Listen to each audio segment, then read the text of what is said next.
Hello guys, welcome back to my YouTube channel. This is Slay. Ignore the principal look and the stern madam look because today, well, don't ignore the look. Today this look is particular because I need to have this stern madam look because I'm gonna spilling some tea. Welcome back guys to my YouTube channel. This is Slay. You know what time it is. This is time to talk about those things that touch your soul, that affect your spirit. Somebody preach and say amen. Amen. Can the crowd go say amen?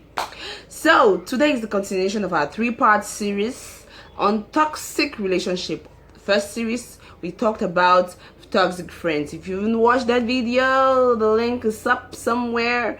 Go to my channel and watch it and be edified. Yeah, be edified and free yourself. So today we are going to be talking about toxic romantic relationship.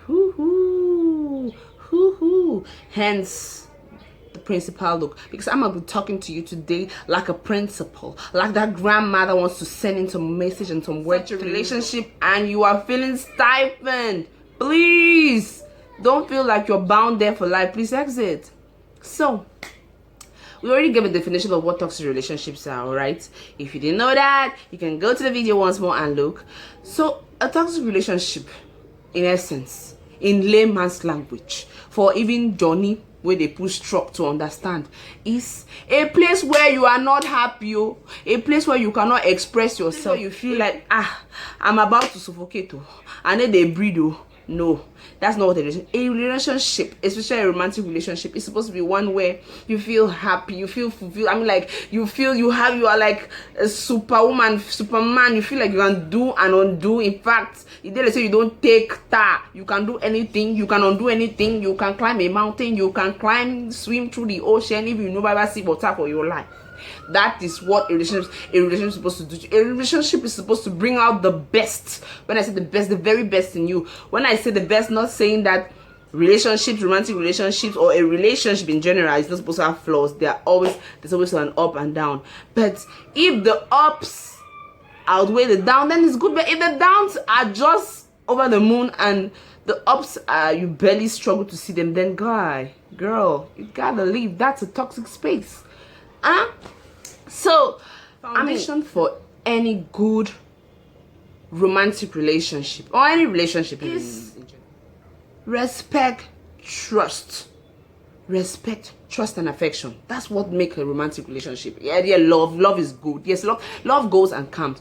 But if I say I love you and I cannot trust you, there's an ink. If I say I love you and I cannot respect you, then there's a question mark to that love. If I say I love you and I cannot show you affection, what is affection? I cannot hold your hands, I cannot be there when you need me, then there's a problem, there's a question mark. Okay, so those are the foundations of a good romantic relationship. Somebody who loves, who respects you, who trusts you, and who shows you affection. And when those three components are missing in a relationship, it becomes very trying. Give you some examples. Maybe you are in the blue. For you think that no, if he's doing this, because I hear some people saying when he beats me, it means he shows me love. No, there's no way someone will beat you and show you love. I mean, your mom stopped beating you maybe when you were about 10 years old, not for another man to come and beat you. No, to show you, tell you these things that when you see, when you decide them.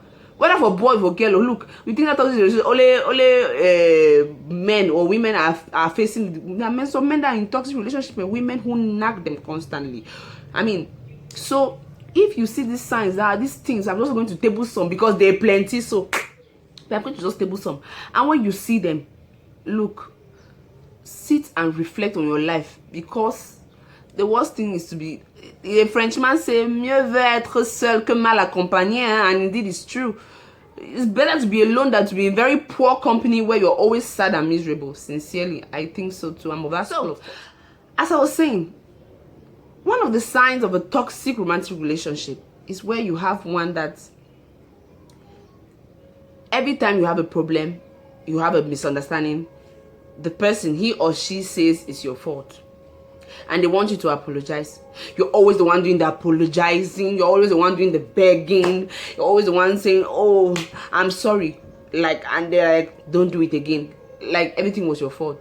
They never admit that they are wrong. They never admit that they are wrong.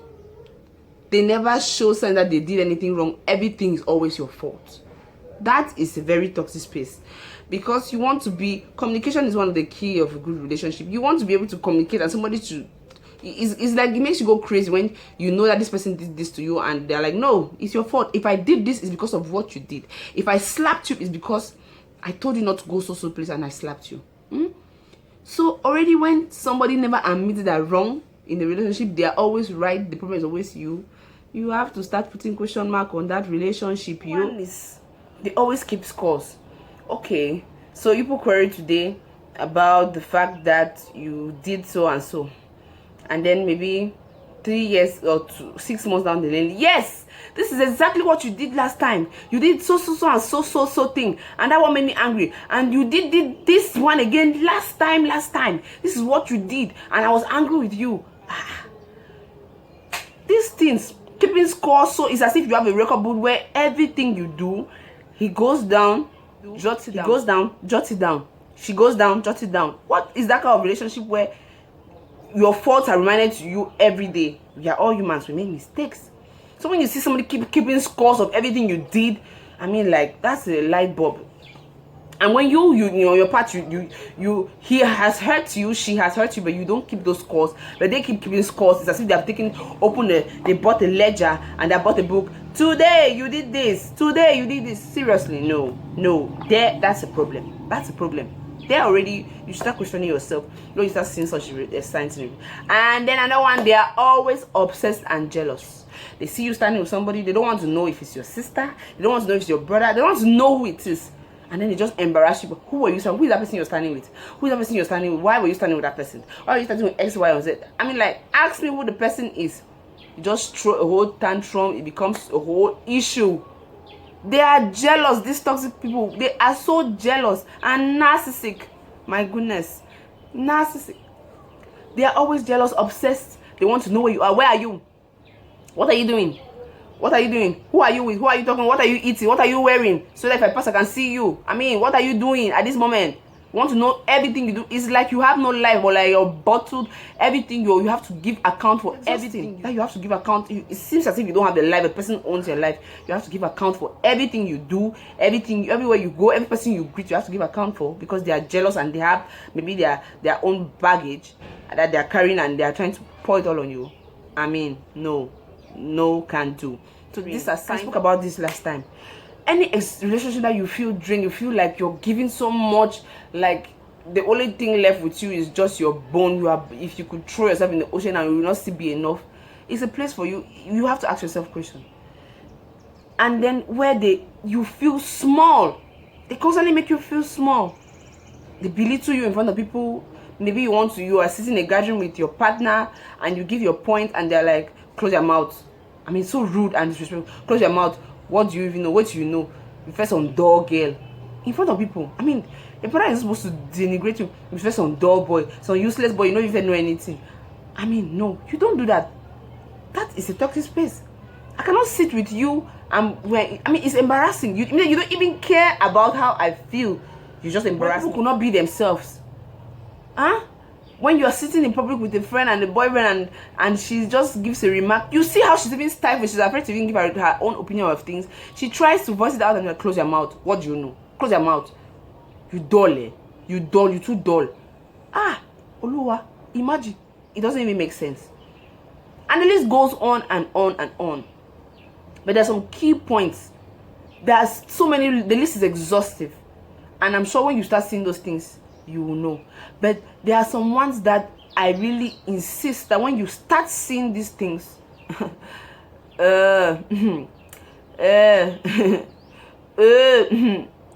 use the door. When they start working on your psyche and they are abusive physically and mentally, that one, now the worst one. Now that one kind place, I'm sorry for you. I'm sorry for you, because if you stay in that kind of relationship 2 to 3 years, you will lose yourself. When I say lose yourself, I don't mean like, I mean literally losing yourself, as in maybe you might even lose your mind and go mad. Where somebody is beating you and you're making excuses for person. When you start making too many excuses for somebody, no, he's not like that. Now say he not like and when I do so. No. Because he's taking care of you. He slaps you. No. Then he used to slap. Now see me too. You know, see me too. I did worry. I used to worry. Now what I used to, he won't correct me. No, really correct you. When a relationship where they beat you and then they talk down on you, you are a useless girl. You are a useless man. Nothing good can come out from you. I don't even know what I'm wasting my time with. There are girls there, better girls there that love me out there, better men that love me out there, but I don't even know what I'm doing with you. When they start playing on those, saying all those things, that start ringing bells in your head and start walking yourself sincerely, when somebody start laying hand on you, that's one problem. If you get to a space where they start laying hands laying like it's a prophet trying to remove bad spirit from you, then it's a problem. You need to leave that kind of place. You need to leave that kind of place. When you are in a toxic relationship, you are kind of, they say love is blind. I don't really know about love being blind, sincerely, because I don't know. But when you are in love, you have emotions running over the place, so your judgment is impaired. But your viewers, people around you, their judgment, no, they impaired. When they tell you, one or two people there say, sister, this is your relationship. I see this your relationship, so I'm not feeling it. This boy, so I don't like the way he's treating you. When 1, 2, 3 people, your family, your friends, tell you that they're not really comfortable with the way this person is treating you, take their word for it, because they have a visibility. Their visibility is very clear and non-judgmental. You're carried away by emotion, so you're like, he will change. And when you sit in a relationship, you're in a relationship where you are hoping that the person will change every day, you are praying that the person will change. I don't know if they will change, especially if they have been doing something to you and you have been talking to them about it and be communicating that, no, I don't really like this, I think you should treat me better, and it keeps going on. I'm afraid about that. I'm afraid that that is not going to end. So you're the one giving all the effort, you're giving your all, you're constantly, hitting hard to make things work, but the person, you give so much and receive so less. When you're in such a space where it's just give, the only person will be give and finish now Jesus. And when Jesus died so that we should not gonna be giving ourselves like that. Please, when you notice that kind of situation, you should really sit down. Sometimes it's difficult for you to leave that kind of place, especially if you're really, all these things stem from our childhood and our environment and our paradigm. Some people will really low self-esteem, and you think that maybe if you leave this person, you will never see somebody else, so you prefer to stick on that type of relationship, because you're like, if I leave, who will like me? If I leave this boy, even though he did knock me so, he did give me my 10 francs, he did do me so, if I leave you, who will ever like me? So I be fair with again. No, there's always when you leave such a space, you might be surprised to know what is awaiting you behind. So I advise everyone that's in a toxic relationship, in a relationship where you're feeling drained, assess yourself and try to understand if you should stay there. Are you happy? If you're not happy in that kind of space, you need to leave.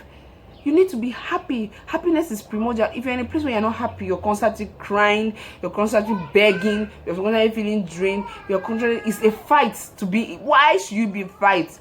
Love is supposed to be peace and tranquility. Yes, you have mountains up and high, but you're supposed to be happy most of the time, not sad.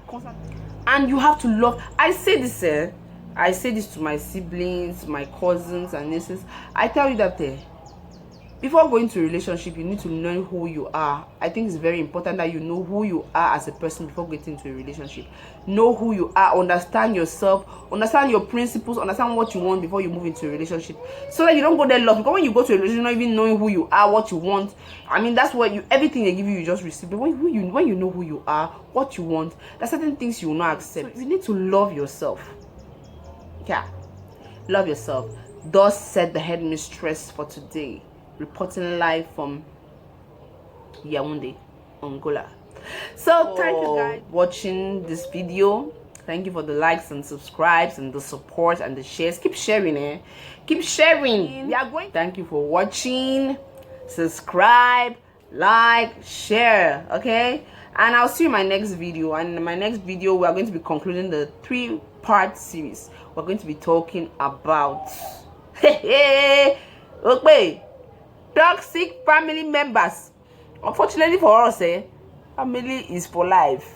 Those ones we cannot cut out. We can cut out friends, we can cut out boyfriends and girlfriends, but we cannot cut out family. Oh, you are stuck for life. But I'm gonna give you a solution and a way to walk around those pesky aunties and uncles, those oversabis, those I know too much, I oversabi. Stay blessed and be good.